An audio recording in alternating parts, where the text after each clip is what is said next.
안식일이죠. 새로운 분들이 오시고 또 전에 뵙지 못했던 분들이 아주 여러분들이 오셨습니다. 진심으로 환영합니다. 저희 성남중앙교회는 사랑이 있는 교회입니다. 돌봄이 있는 교회입니다. 그리스도 안에 진정한 교제가 있는 교회입니다. 진심으로 환영하면서 오늘 오신 발걸음이 앞으로도 계속 이어지게 되기를 바랍니다. 우리 하나님의 축복이 여러분들과 함께 하시도록 앞으로 계속 기도 드리도록 하겠습니다. 여러분 앞에 플래카드 보이시죠? 다음 주 언제부터 이 성회가 열리죠? 월요일부터입니다. 월요일부터. 여러분 백투앤 힐링 캠프 일정표 다 받으셨죠? 이거 받아보시고 어떻습니까? 신청하신 분들은 내가 정말 신청 잘했다 생각이 드시고, 또 신청 안 하신 분들은 아마 좀 갈등이 많이 되실 겁니다. 여기 보시게 되면 드시는 게 굉장히 많지요. 효소 많이 드시고, 그 다음에 종합 영양 효소식이라고 그래가지고 이걸 이제 죽처럼 타서 드시는 겁니다. 죽처럼 이렇게 드시는 건데, 이거를 3번을 드십니다. 그리고 항산화 주스를 또 여러 번 드시고, 그래서 전혀 배고프시지 않은 가운데서 우리 몸과 영혼을 온전히 새롭게 하고 청소하는 놀라운 그런 한 주간이 되겠습니다. 우리 교인들께서 많이 참여해 주시고, 지난주에 제가 신청이 좀 적어서 걱정을 했는데 지금 이제 40명 가까이 됐습니다. 아마 더 참여하시리라고 그렇게 생각이 됩니다. 우리 교인들 많이 참여하셔서 충만한 은혜를 받으시길 간절히 간구합니다. 특별히 여기에 디톡스는 참여하지 않으셔도 디톡스 하지 않으니까 나는 이 집회와 상관이 없다 이렇게 생각하시면 안 됩니다. 그 참여 못하셔도 말씀에 디톡스가 있습니다. 그래서 이제 2시간씩 말씀을 주시는데, 특별히 이제 저녁 시간은 저희가 평소는 7시 반인데 이때는 7시부터 9시까지입니다. 그래서 조금 서두르셔서 오시면 영혼의 진정한 디톡스를 하실 수가 있겠습니다. 우리 교인들 오셔서 함께 참여해 주시고, 주변에 있는 분들 많이 오셔서 은혜 넘치는 또 하나님의 치료가 이루어지는 놀라운 디톡스가 되도록 하나님께서 축복해 주시기를 간절히 기원합니다. 성경 말씀 빌립보 4장 11절부터 있는 말씀을 보겠습니다. 신약 성경 빌립보 4장 11절부터 13절까지 있는 말씀을 함께 보시겠습니다. 빌립보서 4장 11절, 12절, 13절입니다. 참 얼마나 아름다운 구절입니까? 여기 함께 읽도록 하겠습니다. 내가 궁핍함으로 말하는 것이 아니니라. 어떠한 형편이든지 나는 자족하기를 배웠노니 나는 비천에 처할 줄도 알고 풍부에 처할 줄도 알아. 모든 일, 곧 배부름과 배고픔과 풍부와 궁핍에도 처할 줄을 아는 일체의 비결을 배웠노라. 13절입니다. 내게 능력 주시는 자 안에서 내가 모든 것을 할 수 있느니라. 그 다음에 19절에 참 너무나 귀중한 약속의 말씀이 있습니다. 자, 우리 19절을 아주 큰 소리로 읽도록 하겠습니다. 나의 하나님이 그리스도 예수 안에서 영광 가운데 그 풍성한 도로 너희 모든 쓸 것을 채우시리라. 아멘이십니까? 사도 바울의 이 간증이 우리 모두의 간증이 되기를 주님의 이름으로 간절히 축원합니다. 많은 사람이 갖고 있는 질병 하나를 좀 소개해 올리고자 합니다. 이 질병에 걸리면 증상이 나타납니다. 살은 지 2년밖에 안 됐는데 자꾸 새 차로 바꾸려고 그래. 이 병에 걸린 여자는 옷장에 옷이 가득한데도 불구하고 어떻게 입을 게 없지? 이렇게 생각합니다. 이 병에 걸린 사람은 아침에 일어나서 거울을 보고서 자기 몸을 보고서 아이고 하나님 저를 만드시니 심려 막직하십니다. 이렇게 말하는 대신에 하나님 어떻게 제가 이렇게 못생겼습니까? 이 병 걸리면 새로 산 친구 집에 안 가려고 그래. 왜냐하면 그 친구의 집에 대리석 주방이 쫙 있는데 근데 그거 보면은 나는 없고 너는 있으니까 이 질병 걸리면 이혼을 많이 합니다. 이 질병 걸리면 빚 많이 져요. 이 질병 걸린 사람은 신용카드를 몇 개씩 갖고 다녀요. 여러분 이런 증상이 있으십니까? 이 병의 이름이 뭘까요? 이 병의 이름이 불만족이라는 병입니다. 불만족이라는 병. 오늘 우리 세상엔 널리 퍼져 있습니다. 여기 빌립보 4장 11절과 13절은 우리의 행복을 빼앗아가는 불만족이라는 병을 치료하는 비결을 우리에게 일러주고 있습니다. 주제로 사도 바울은 만족한 삶을 살아는 절대로 비교하지 말라. 지금 빌립보서는 어디서 쓴 겁니까? 사도 바울이 지금 감옥에 갇혀서 쓴 편지입니다. 감옥에 갇힌 것만큼 정말 힘든 상황이 어디 있겠습니까? 근데 이 편지 내용이 감옥에서 일어났던 우울한 내용들이 아니라 거기 기쁨이 표현된 그 기쁨의 서신이라는 겁니다. 기쁨이라는 단어가 너무 많아요.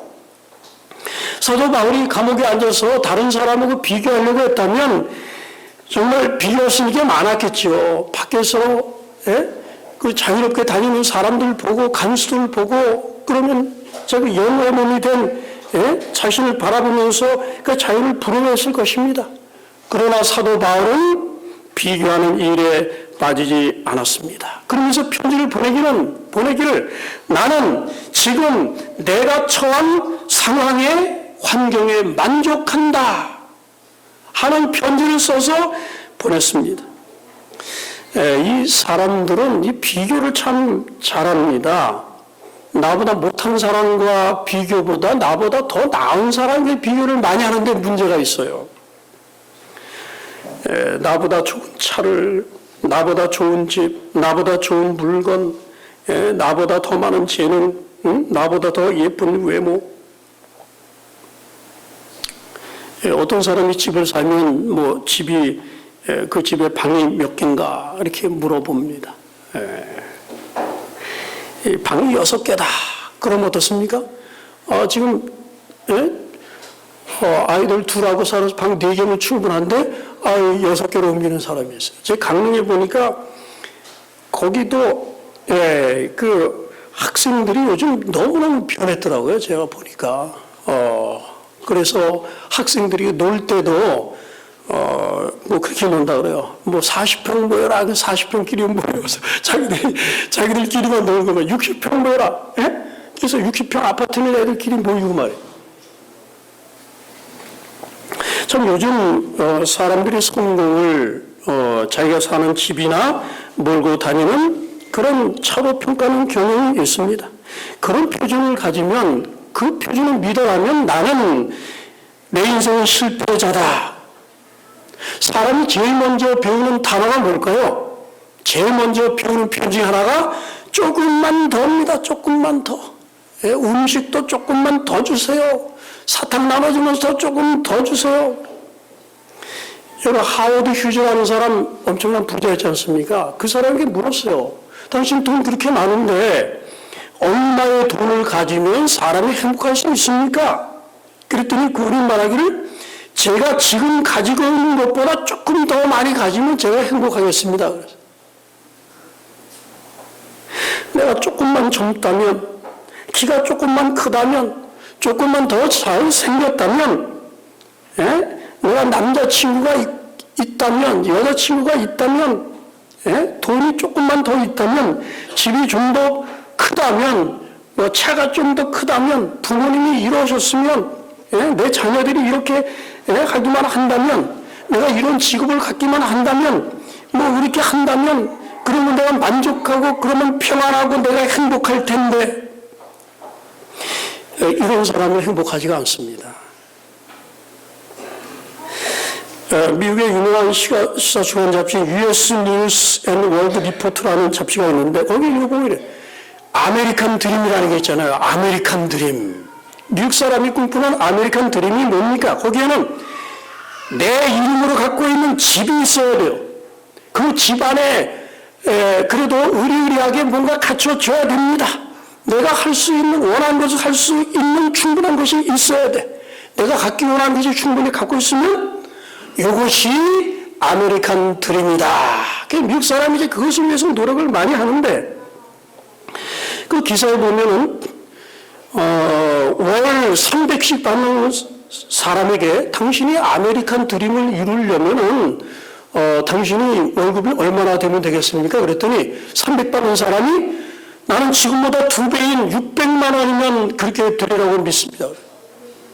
그러면 600만 원보다 더 많은 1000만 원, 월급 1000만 원 받는 사람에게 물어보세요. 당신은 얼마면은 당신이 꿈꾸는 아메리칸 드림을 이룰 수 있겠습니까? 그랬더니 그 사람 뭐라 했을까요? 다른 사람은 600만 원이 된다고 그랬잖아요. 근데 이 사람은 1000만 원 받는 사람이 저는 2000만 원이 돼야 그래도 행복할 수 있을 것 같습니다.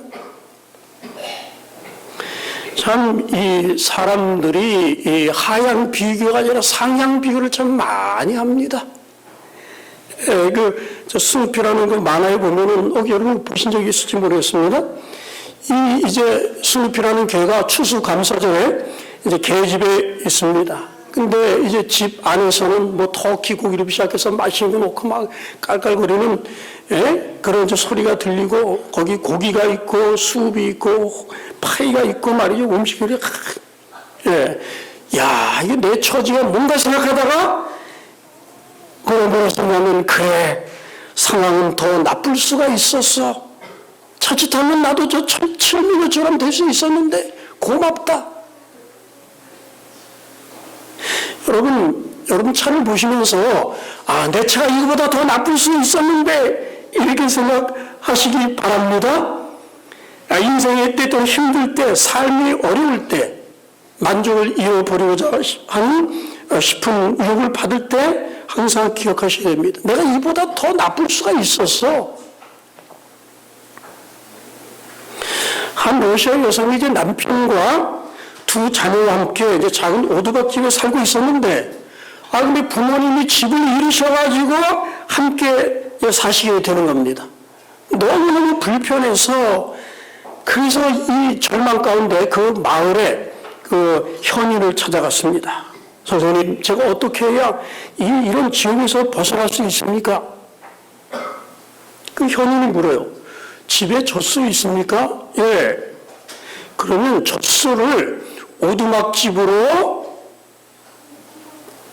들여서 함께 지내신 다음에 일주일에 오십시오 그랬어요.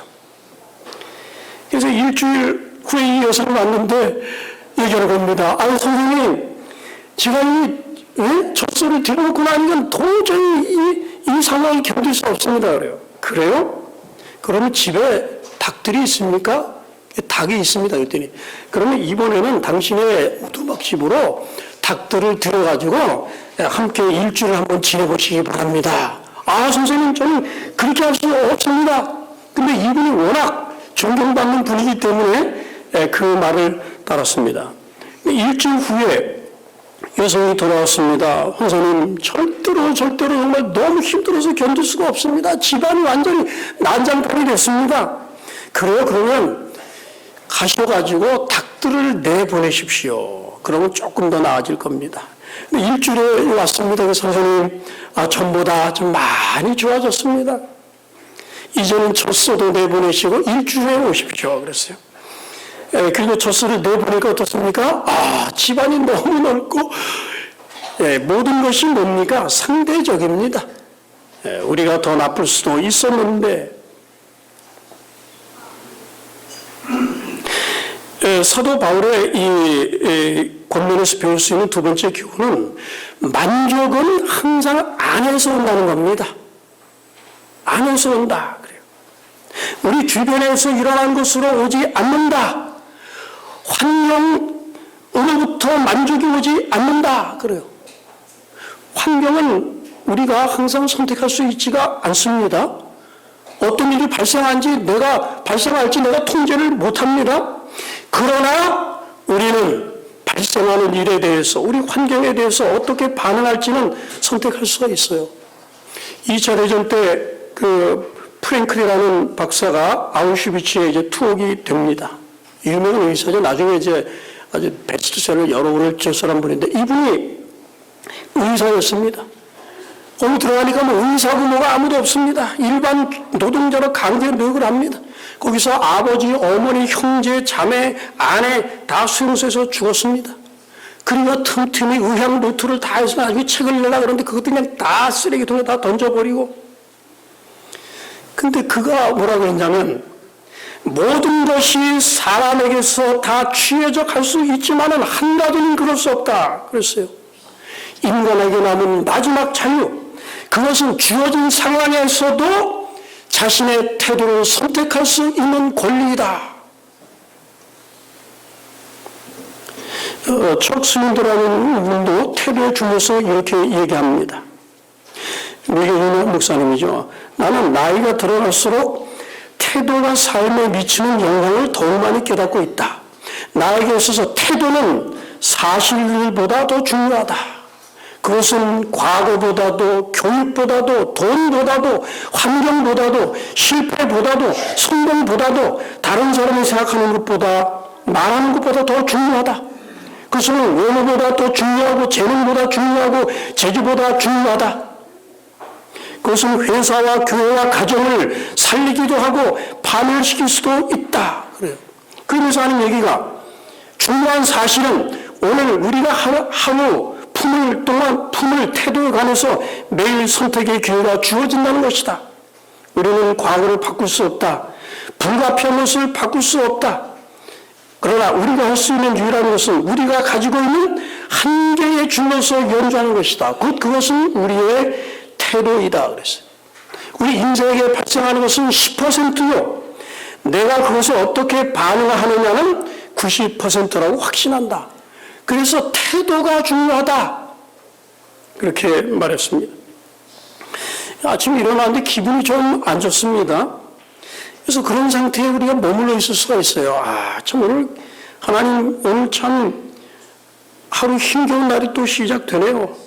사는 것도 싫고 일도 귀찮고 배우자도 귀찮고 다 귀찮아서 이렇게 생각하고 시작할 수도 있습니다. 아니면 하나님 감사합니다. 새날을 주셔서 감사합니다. 새로운 기회를 주셔서 감사합니다. 영원히 기념하도록 길이 남을 일을 하도록 도와주십시오. 이 날을 하나님의 영광을 위해서 사용하도록 도와주시옵소서. 우리가 그렇게 기도할 수 있습니다. 유명한 찬미가의 작사인 이 페니 제이 크로스비, 우리 찬미가에도 있죠. 예수로 나의 구주 삼고 인내하신 구세주여 기도 들으사, 아주 찬미를 많이 쓴 분인데 태어난 지 얼마 안 있어서 시력을 잃었죠. 근데 8살 때 그 일기에 썼습니다. 저 얼마나 이 영적으로 성숙한지 그랬어요. 나는 얼마나 행복한가 그래요. 나는 볼 수 없지만은 이 세상에서 만족하기로 결심했다 그래요. 다른 사람이 즐기지 못하는 만족을 내가 얼마나 많이 누리고 있는가. 눈이 멀었기에 나는 울려 탄식할 수도 있을 것이지만 나는 그렇게 할 수 없고 또 그렇게 하지도 않을 것이다. 그랬어요. 여러분, 요즘에 뇌과학이 굉장히 발달되어 있지 않습니까? 그래서 사람이 어떤 일을 하려고 마음을 먹으면 어떤 일이 발생할까요? 즉시 내가 하려고 마음먹은 일을 수행할 방법을 찾아내기 위해서 자나깨나 그 궁리를 한다는 겁니다. 내가 어떤 일이 가망이 없다, 마음을 먹으면 어떻게 될까요? 되면 자나깨나 무슨 생각합니까? 그것이 가망 없는 이유를 찾으려고 노력한다는 거예요. 왜냐면 내가 할 수 없다고 결정하면 어떻게 될까요? 뇌는 내가 왜 할 수 없는지 이유를 계속 찾아내는 겁니다. 찾을 수 없으면 그 이유를 만들어내기까지 합니다. 우리한테. 태도가 굉장히 중요합니까? 태도는 굉장히 중요합니다. 안과 의사는 시력을 교정할 수 있습니다. 그러나 안과 의사가 탄식한 게 있습니다. 안과 의사지만은 내가 시력은 고치지만은 시각은 고칠 수 없다. 삶을 바라보는, 인생을 바라보는 태도 자체는 바꿀 수가 없다는 거죠. 이 태도가 굉장히 중요합니다. 사도 바울이 그의 편지서에서 우리에게 일러주는 게 그거죠. 우리가 올바른 태도를 갖는다면, 만족과 감사의 태도를 갖는다면 우리의 삶은 완전히 바뀔 수가 있는 것입니다. 사도 바울이 얘기했습니다.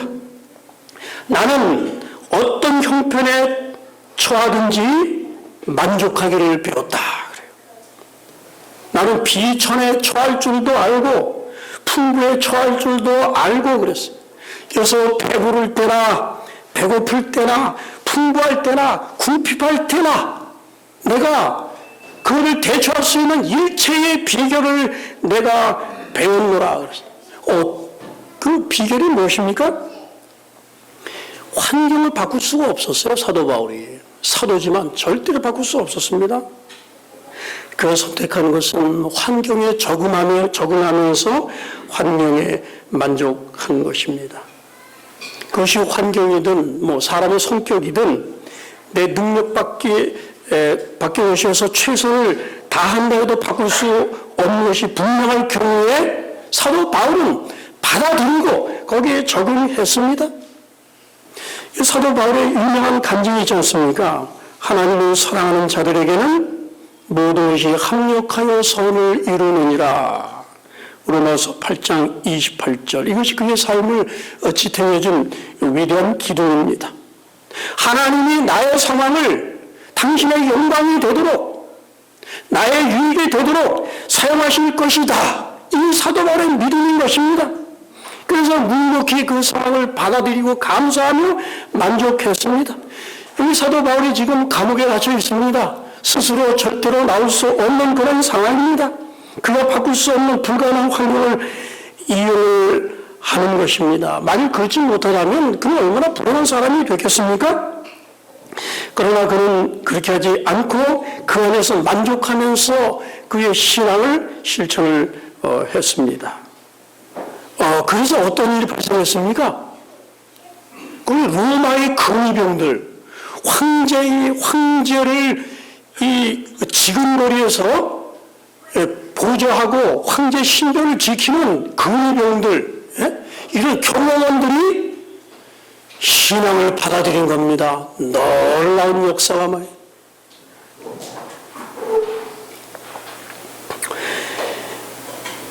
사도 바울은 그의 상황에서 최선의 것을 찾아낸 사람들입니다. 여기 직장 이런 분들 혹시 계신지 모르겠습니다.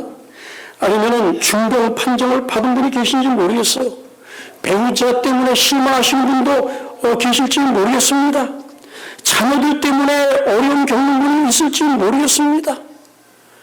실망의 세월, 좌절의 세월을 보낸 분이 계신지 모르겠습니다. 그런데 키프론이라는 분이 이런 말을 했어요. 실패와 성공, 이 둘을 있는 그대로 바라보라 그랬어요. 실패와 성공, 이 둘은 모두 사기꾼이다 그래서 둘이 사기꾼이다. 이게 무슨 말일까요? 실패인 것처럼 보이는 상황이 우리가 생각하는 것보다 그리 나쁘지 않다는 것입니다.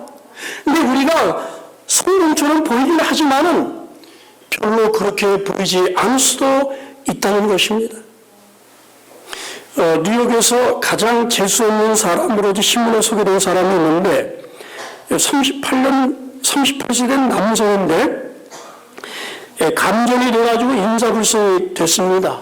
그 의식이 회복돼가지고 이제 보상을 받으려고 이제 변호사를 선임을 했는데 이 선임한 사람들이 파산을 하고 또 다른 사람은 죽고 아내는 변호사와 눈을 맞아가지고 도망을 쳤어요. 근데 점점 심장과 간 기능이 나빠져가지고 산소 이제 호흡을 계속해야 됩니다. 살아가려면 하루에 48가지 약을 먹어야 됩니다. 근데 자동차 사고를 당했어요. 그래서 이 경찰이 이제 달려와서 응급조치를 취한 다음에 이제 경찰이 떠났는데 또 강도가 와가지고 이 사람 남은 돈을 다 뺏어갔습니다. 그래서 이 사람의 정말 재수가 없는 사람. 그래서 이 기사가 실렸는데 이 기사가 쓰여질 즈음에 그가 그 보험을 들었던 회사가 뭐라 그러냐면 이 사람의 실업수당을 받을 자격이 없다. 실업수당을 안 준다 그랬어요. 그가 세도로 살던 집 주인이 방 좀 빼달라 그랬어요. 정말 이런 경우 당한 적이 있습니까? 성경에 보면 이보다 더 큰 실현을 당한 사람이 있지 않습니까? 욥이라는 사람이죠. 7남 선녀를 두었는데 양이 7천여, 약대가 3천여, 소가 500결여, 암나귀가 500여여, 종도 많고 그러나 동시다발적인 수고로 모든 소임을 다 잃게 되고 온몸에 악창이 생기고 아내가 하나님을 저주하고 악담을 하고 친구들도 동정하지 않고 그때 욥이 한 말이 무엇입니까? 내가 모태에서 적신이 나왔사온지 내 벌거벗고 아무것도 가지고 나온 게 없다. 그러니 또한 벌거벗은 그대로 내가 돌아가올지라 주신 자도 여호와시오 취하신 자도 여호와시오니 여호와의 이름이 찬송을 받으실지니이다. 참 아름다운 신앙입니까? 모든 걸 다 잃어도 하나님만 남으면 그래도 나는 만족할 수 있다. 여러분 그런 신앙 가지고 계십니까? 우리가 이런 신앙을 가지셔야 됩니다. 하박국도 그런 태도를 견지하지 않았습니까? 농부가 말이죠. 무화과나무 심었는데 이 나무가 그냥 시원치가 않아. 열매가 잘 안 열리고 포도 심었는데 포도나무도 열매가 다 떨어지고 감람나무에도 소출이 없고 밭도 그냥 다 시들어가고 말이야. 또 외양간에 보니까 우리의 양들이 다 병들어서 다 죽어버리고 외양간에서도 다 죽어버리고 말이야. 그럴지라도 그랬어요. 나는 여호와로 말미암아 즐거워하며 나의 구원의 하나님으로 말미암아 기뻐하리로다. 모든 것을 다 잃어도 하나님만 있으면 어떤 환경에서도 기뻐할 수 있다. 재물과 자녀를 보호하는 일은 저와 여러분이 아무리 노력해도 여러분의 통제를 벗어날 수 있습니다. 그러나 성경이 가르쳐주는 것은 하나님께 대한 신앙, 하나님을 잃어버리느냐 아니면 계속 내가 그분을 내 생의 주인을 모실 수 있느냐는 누구의 선택에 달려 있습니까? 내 허락이었으면 되지 않습니다. 전도서 2장 1절에서 11절에 솔로몬이 말합니다. 그가 하나님 빼놓고 인간이 얻을 수 있는 모든 것을 다 자기 만족을 위해서 얻고 그래서 그렇게 그 가운데서 행복을 누리려고 했던 사람입니다. 그런데 그가 뭐라 그럽니까? 이 모든 것이 다 헛되어 바람을 잡으려는 것이다. 그렇습니다.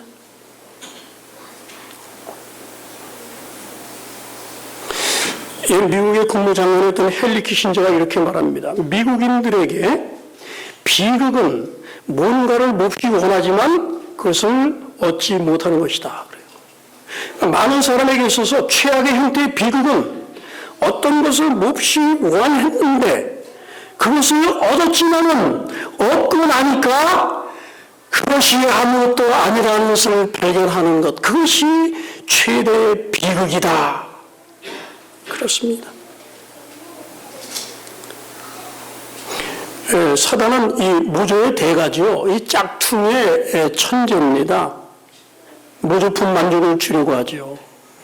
그래서 더 많은 돈, 더 좋은 물품, 더 좋은 집, 더 좋은 땅, 더 좋은 외모, 더 많은 사업. 왜 그렇게 합니까? 이 마음의 만족을 누리려고 그렇게 하는 것입니다. 온갖 그릇된 데서 만족을 찾으려고 하는 겁니다. 슈퍼 요트의 세계라는 그런 잡지가 있습니다. 근데 거기 보면은, 여러분 요트 한번 타보셨습니까? 이제 돈 많은 사람들이 이제 마지막으로 가는 것 중에 하나가 이제 요트입니다, 요트. 뭐 자동차 뭐 다 하다가 나중에 이제 요트. 요트 하나가, 그 비싼 거는 얼마 정도 하냐면, 약 한 1,400억 정도 됩니다. 1,400억. 굉장합니까? 예, 굉장합니다. 거기 승무원이 20명이 되고 말이야. 침실이 의리가 되고 뭐 엄청난 내부 치장 말이죠. 그래서 그 주인이 말이죠. 그 요트 꼭대기 제일 높은 데 올라가가지고 자기 밑바닥에 내려다 보니 그보다 못한 요트들을 이렇게 바라보고. 그래서 그런 재미로 산다는 겁니다.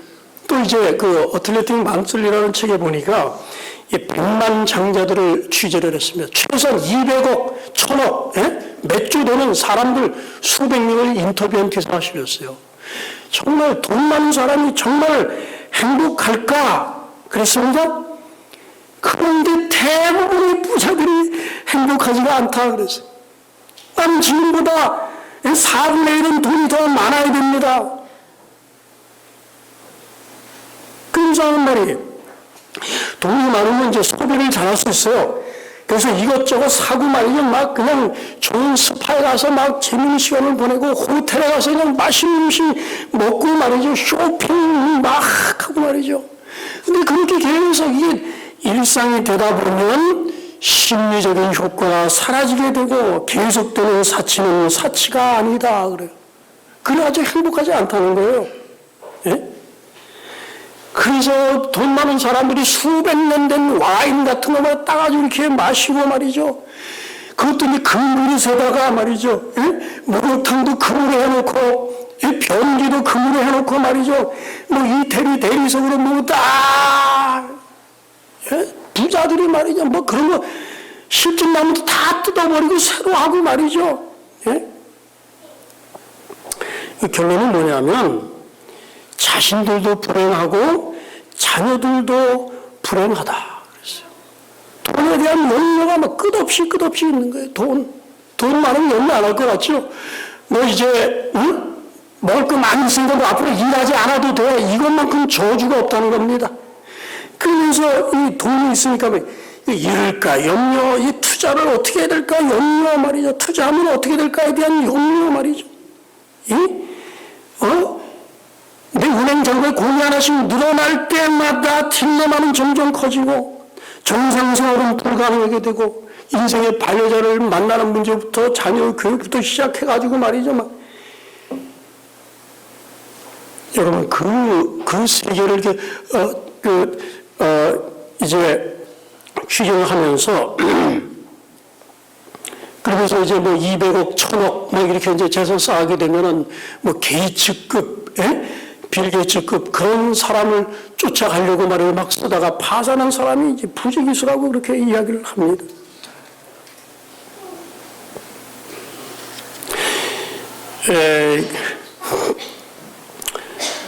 하나님보다 적은 어떤 것이든 우리의 만족을 채워주지 못합니다. 이것이 성경의 기별입니다. 그래서 우리 주님께서 말씀하셨습니다. 너희는 먼저, 마태복음 33절에 뭐라고 말씀하셨습니까? 너희는 먼저 그의 나라와 그의 의를 구하라. 그리하면 이 모든 것을 너희에게 더 하시리라. 그랬어요. 신앙을 하신 분들은 그에 대한 체험이 있으실 겁니다. 주님, 내가 전자로부터 시작해서 양자로부터 시작해서 가장 먼 천체에 이르기까지 이 세상의 모든 것을, 우주의 모든 것을 내가 다 갖는다 할지라도 바다와 공중에 있는 모든 것이 다 내 소유라 할지라도 이 세상에 있는 모든 광산에서 나오는 다이아몬드가 다 내 것이라 할지라도, 숲의 모든 목재들이 다 내 것이라 할지라도, 육지에 있는 가장 아름다운 모든 것들이 다 내 것이라 할지라도, 도시에 있는 온갖 사치스러운 것이 다 내 것이라 할지라도, 이 모든 것을 가지고도 하나님이 없으면 그 사람은 여전히 만족하지 못한 거예요. 이상하지 않습니까? 여러분, 누가 자살을 많이 합니까? 거지보다도 영화 배우, 찬란하지 않습니까? 정치인, 잘 알려진 사람. 온 세상 가지고도 하나님이 없으면 항상 부족한 것입니다. 왜냐하면 하나님 형상으로 지음을 받았기 때문에 그런 것입니다. 그래서 하나님의 나라와 그의 의를 먼저 구하라. 그리하면 나머지는 하나님이 더불어 주신다. 그러면서 조건을 붙이시죠. 내가 원하면 언제든지 그것을 취해갈 수 있는 권리가 내게 있다. 근데 그거 다 취해가셔도 남는 건 여전히 누가 남으셔요? 하나님이 남으십니다. 예? 우리에게 영원한 만족을 줄 수 있는 하나님이 계시는 것입니다. 여러분, 돈 많은 사람을 제가 한번 비교를 해봤습니다. 1년에 그 몇 번 가보는 그런 좋은 그 산에 말이죠. 이렇게 빌딩이, 저 별장이 있고 다 그러면은 그런 사람 행복하겠습니까? 정말 엄청난 근데 제가 생각해 보니까 1년에 뭐 한두 번 가서 지내고 오는 별장 말이죠. 저도 1년에 한두 번 설악산 전체를 다 돌아보고 오는데, 이게 뭐 내 이름으로 돼 있다는 것 뿐이지, 뭐 더 우리보다 나은 게 있겠습니까? 진정한 만족은 예수 그리스도를 통해서 우리에게 오는 것입니다. 그래서 나는 비천에 처할 줄도 알고 풍부에 처할 줄도 알아. 모든 일고 배부름과 배고픔과 풍부와 궁핍에도 처할 줄 아는 일체의 비교를 배우노라. 그렇게 이야기를 했습니다. 자, 이제 제가 말씀을 마치려고 하면서 예수님께서는 들의 백합화를 생각해 보라 그랬습니다. 백합화. 백합화는 다른 사람이 남긴 것, 다른 동물들이 남긴 것 먹지 않습니까? 공기도 동물들이 이 배척하는 독가스를 먹고 삽니다. 새와 짐승들이 원하는 것 다 취해간 다음에 남는 것, 상에서 떨어지는 것, 처치 곤란한 그런 더러운 것들 가운데서 꽃을 피웁니다. 그러나 얼마나 감사합니까?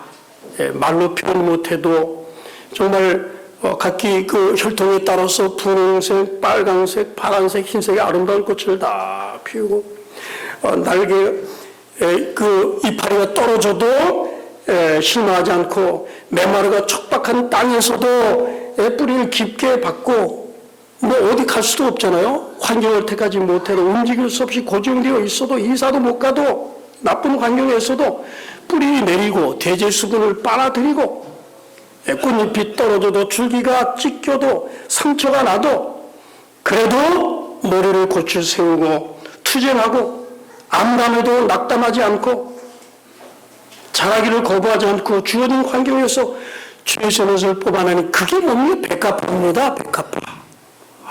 식물들이 다 그렇게 살아요. 근데 사도 바울이 뭐라 했습니까? 내가 그렇다. 어떤 환경에서든지 내가 만족할 줄을 안다. 이렇게 이야기를 했습니다. 사랑하는 성도 여러분들이시오, 예수님이 우리의 진정한 만족이 되십니다. 다른 모든 것들은 덤으로 주시는 겁니다. 그 주셔도 되고 안 주셔도 되는 겁니다. 취해 가셔도 내 행복과 만족에 아무 지장이 없어요. 그래서 우리가 주어진 환경에 만족하면서, 왜냐하면 내게는 하늘이지 않습니까? 영원한 하늘이 있어요. 그렇기 때문에 그런 모든 것들 덤덤한 마음으로 내가 받아들이고 행복하고 기쁘고 만족하게 살 수 있는 것입니다. 이러한 놀라운 사도 바울의 아름다운 신앙이 우리 모든 성도들이 신앙이 되시기를 주님의 이름으로 간절히 축원합니다.